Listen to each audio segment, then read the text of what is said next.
Alors, le thème pour ce soir, c'est réaliser votre potentiel. Pierre told me we have these new graduates, and obviously their minds are going to move to the future. What's next? What's the next step? So I'm going to share a little bit about my life and talk about where you are in yours. Hopefully some of the ideas will be useful to you. I was a teacher for over 30 years, and I taught all different levels, starting with preschool, elementary, high school, adult education. Only group I missed was middle school, I think. Pierre was my former student for 2 years, and I grew to know him, and he was always very dedicated. He always wanted to improve his life, and that was something I always admired about him. So, where do we start? All right, when we want to realize our potential, we have to identify our God-given gifts. All right, we're vessels for God. And so everything He's given us comes through us, and it is our obligation to share with the world. So just like with any gift, with these gifts, we have the responsibility to open them and to use them in our communities. We also have to identify our passions, because sometimes you can be good at something, but if you don't really like it that well, you may not want to make that your life's work. And you have to find ways to use your gifts and passions in a generous and good way. All right, for me, I noticed right away that languages were easy for me, and I enjoyed speaking other languages. And anyone who spoke another language, I just wanted to know all about their language and about their culture. And I tried to practice as much as I could. I also, being the oldest of a family of 5, I enjoyed making peace. And I had many opportunities to make peace with 3 brothers and a sister and my parents. So I got to use that skill right away. So I used my languages when I was a student with any foreign students that arrived. I was always the first to raise my hand. I'll give them a tour. I'll help them out. And I enjoyed always throughout my life making peace. First I started, like I said, with my family, but then this also spread to my friends in my professional life with my coworkers and with students. After a while, I had to really identify what I really wanted to do with my life, and I found that communicating with different people in different languages and making peace just felt right. I loved to do it. It just flowed for me. Not to say that it wasn't work. I had to put in my studying time, but I felt like it wasn't work in a way. I had to put in the hours, but the time would just fly when I would study languages. When you find something you really love to do, the time just flies. You feel that power within you that's coming from God just flowing through you. So I found many ways of using the gifts in my life. I've used my languages for various jobs, and actually international clients with one company, and I never thought I would end up teaching. I always loved children, but I never really pictured myself teaching, and then I had an opportunity to teach, and then I was hooked. And I've traveled quite a bit in my life, and languages have changed everything, because when you travel as a tourist, if you don't speak the language, it's really hard to get to know the culture, to be able to talk to people. I've done projects where I've interviewed people and then brought back what I've learned to share with teachers and students. Made all the difference in the world. My experience in promoting peace led me to create a conflict resolution course for our peer counseling program. This really affected the way I handled conflict in my life and also how I raised my children. We see such a bad example sometimes on TV and in TV shows and in movies of violence, people not knowing how to handle conflict. And so this really taught me the valuable lesson of preserving relationships.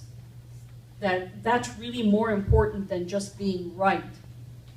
And since I retired from teaching, I decided to share my gifts and passions by offering life and academic coaching. Now, this is different than athletic coaching. But many times I'll have students that will come to me and they'll say, I tried to study for hours and it just doesn't seem to click. And I work with them on identifying their learning style and techniques for studying more effectively. Also, relationships between parents and kids. A lot of times I see that the children or even teens don't have the communication with their parents. They don't want to listen. And the parents don't know what to do about their children sometimes. And so I work with them on parenting strategies. So that's the type of coaching I'm doing. And all of this came from my background in peer counseling and conflict resolution.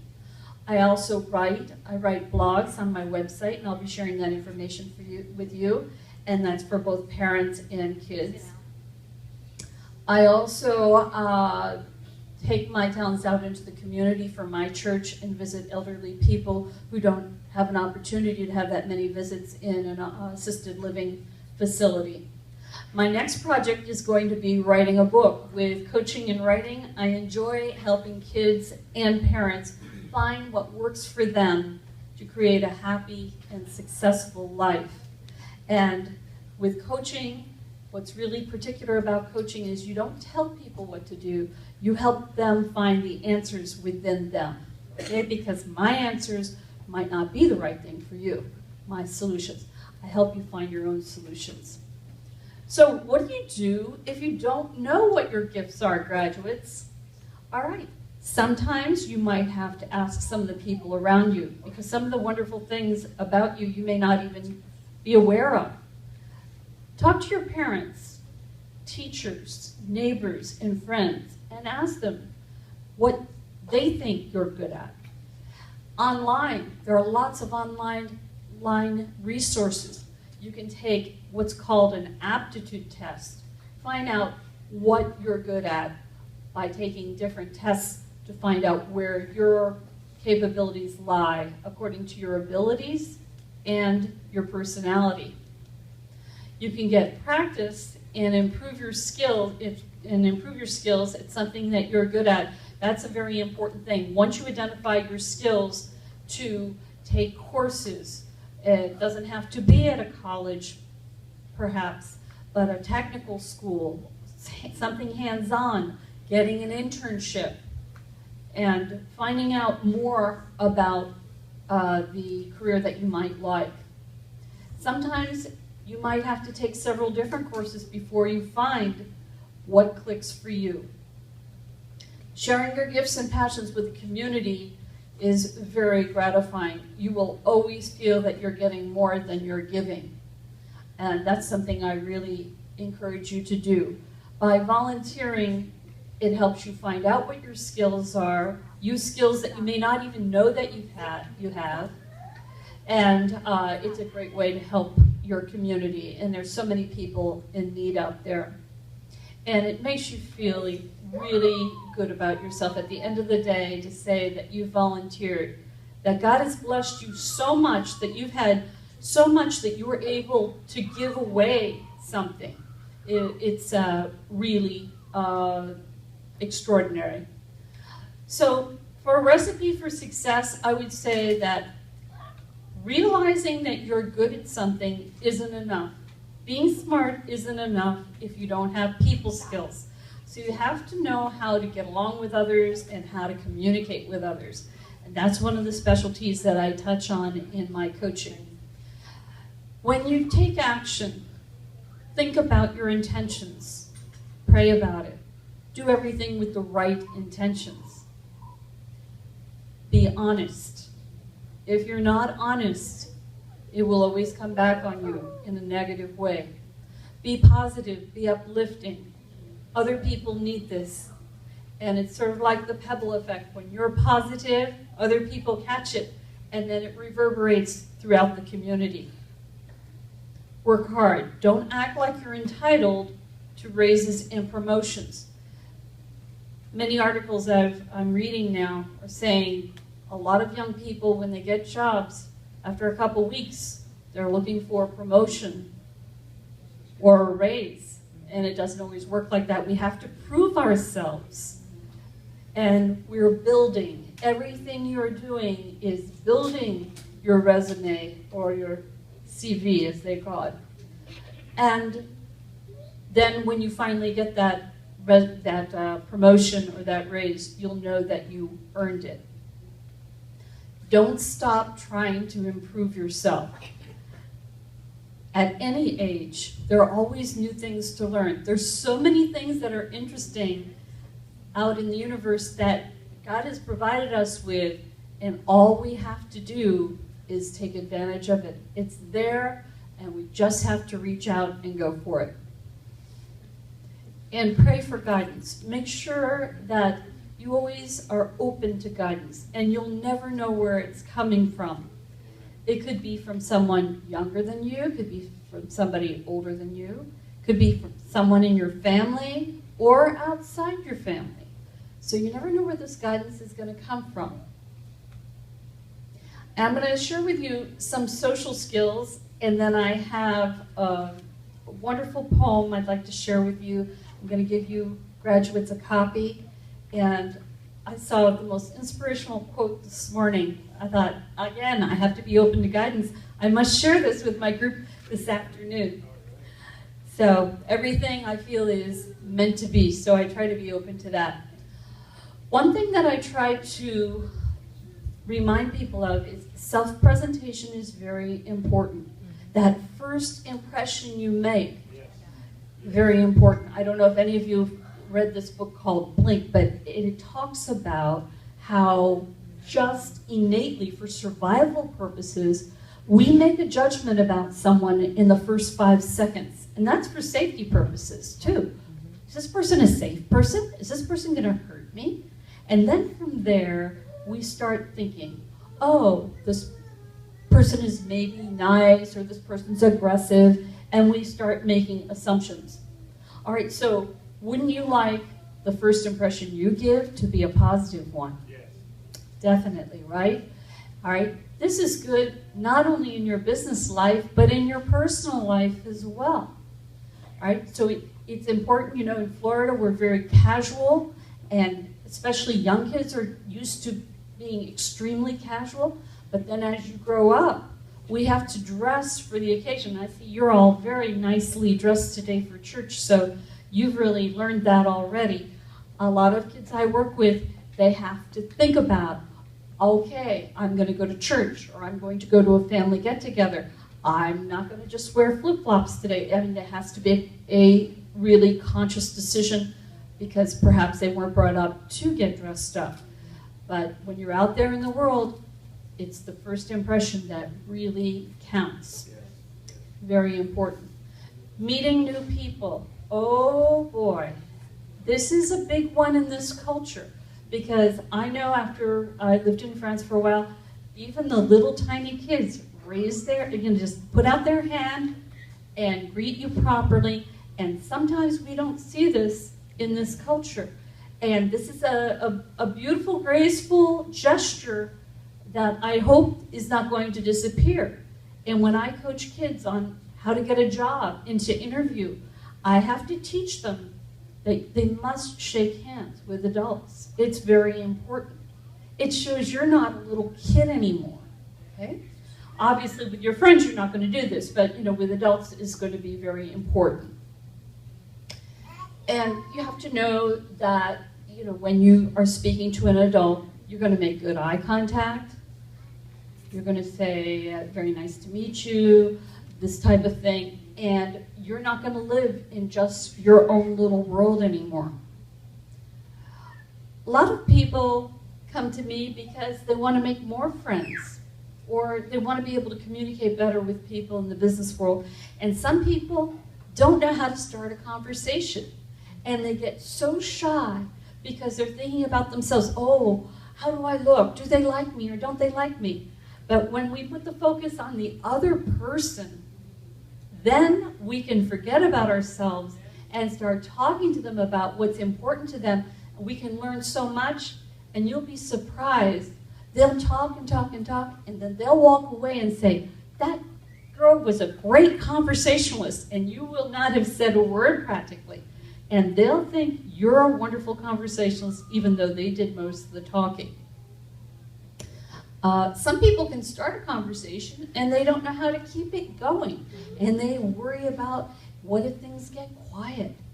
Well, you know what? If you keep up talking to people about what they love and keep the focus on them, that's a great way to keep the conversation going.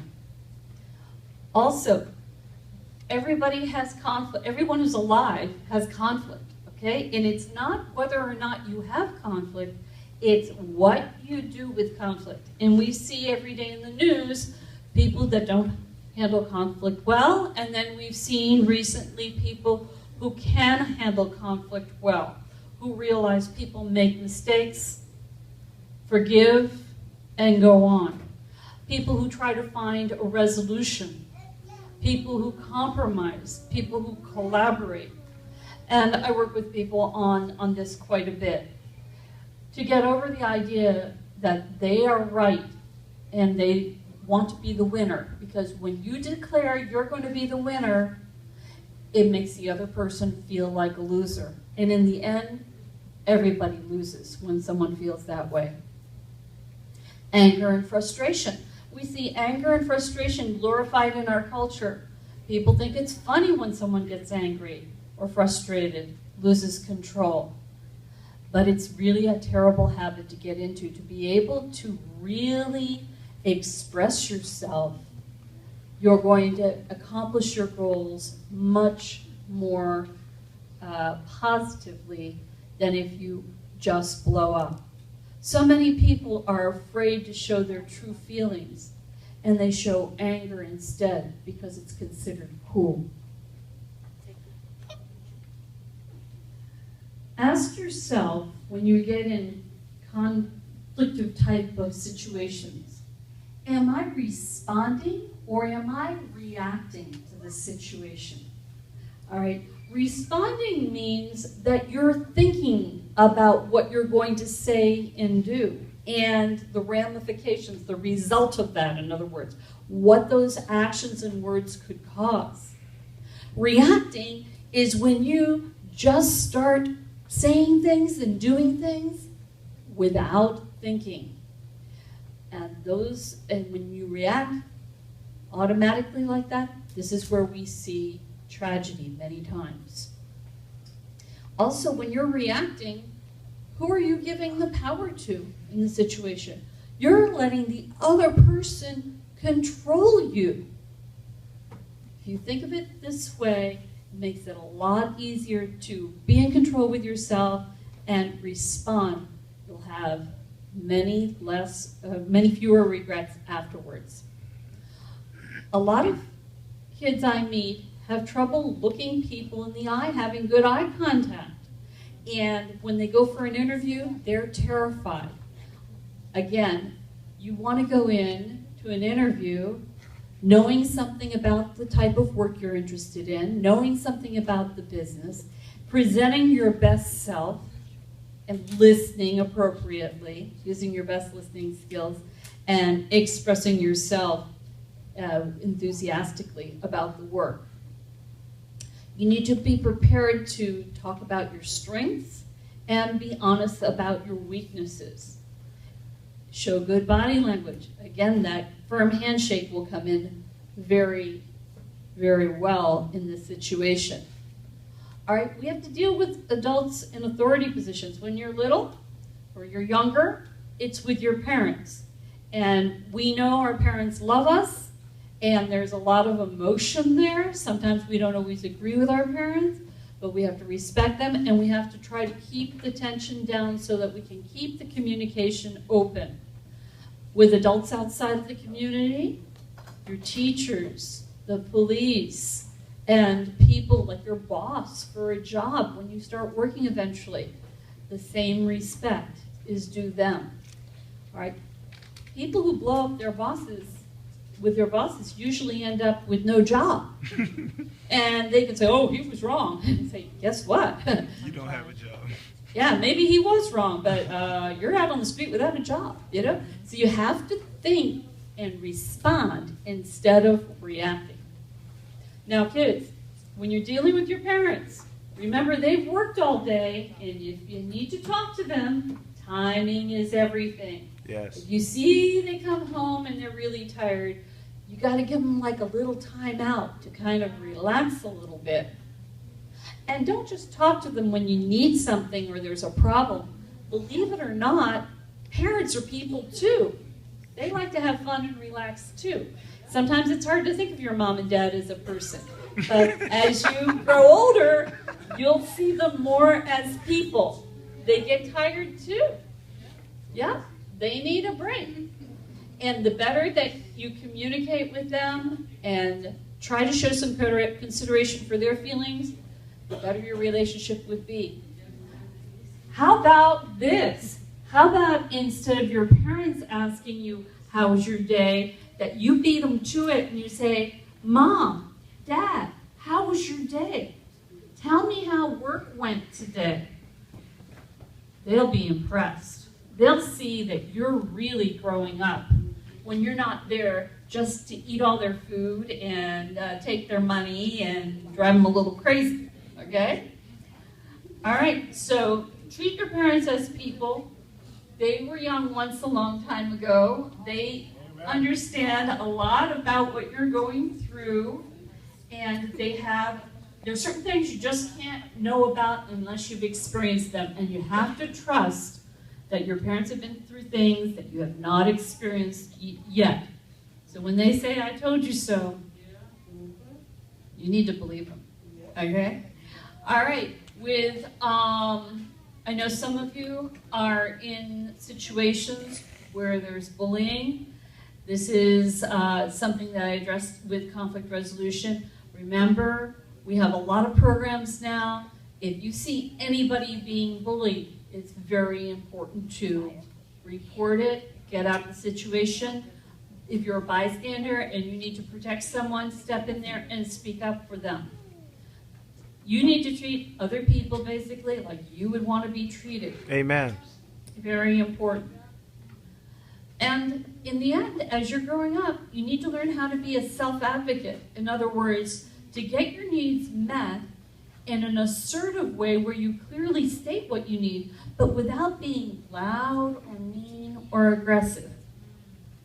Okay, so remember they say you can catch more flies with honey than vinegar, right? All right, so you got to keep that in mind. People will be so impressed with you if you can ask for something nicely than just demand it. And to use the right tone of voice. It's not just the right words, but the right tone of voice. Okay, so I just wanted to give you some of those tips. I have them written down. I'm going to share them with you. And I have a poem for you that I'd like to read. And I have a quote. And if you have any questions, I'd be glad to hear them. Amen. This is a poem by a lady named Marjorie Johnson. And it's called You Are. All right, I want you to all listen to this and see if you can relate to it. You are wiser than you know, more courageous than you guess. You are stronger than you feel in the greatness of your soul. You are younger than your years. You are beautiful to see. You can hold your joy complete underneath emotion's tears. You are loved beyond your dreams, far more special than you think. You are one with the divine. Life is kinder than it seems. Child of the universe, accept that love, caring, singing through your mind. Every miracle is yours. You are wonderful.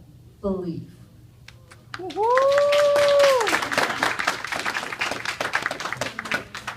I started many classes with that because a lot of times people are so down on themselves, they're only thinking about what's wrong with them. And that doesn't really get us anywhere, does it? Believing in ourselves. God doesn't make junk, right? Yes. Okay, no yes. way, right? So we're part of Him. So we have to connect with the divine. Yes. And this is what I saw this morning when I was going through my social media. I am in competition with no one. I have no desire to play the game of being better than anyone. I am simply trying to be better than the person I was yesterday. Yes. Yes. Good, huh? Yes. All right, I love that because this takes out the game of trying to beat the other guy in competition. We're all here together trying to make this planet better. What would it be like if each of us every day woke up and said, I was pretty good yesterday, I'm going to be even better today. And then the next day, and you just continue on with that positivity and that spirituality coming through you.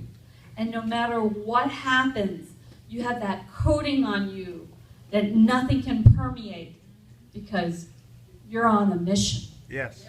You're on a mission to be better and better. So thank you so much. Anybody have any questions for me?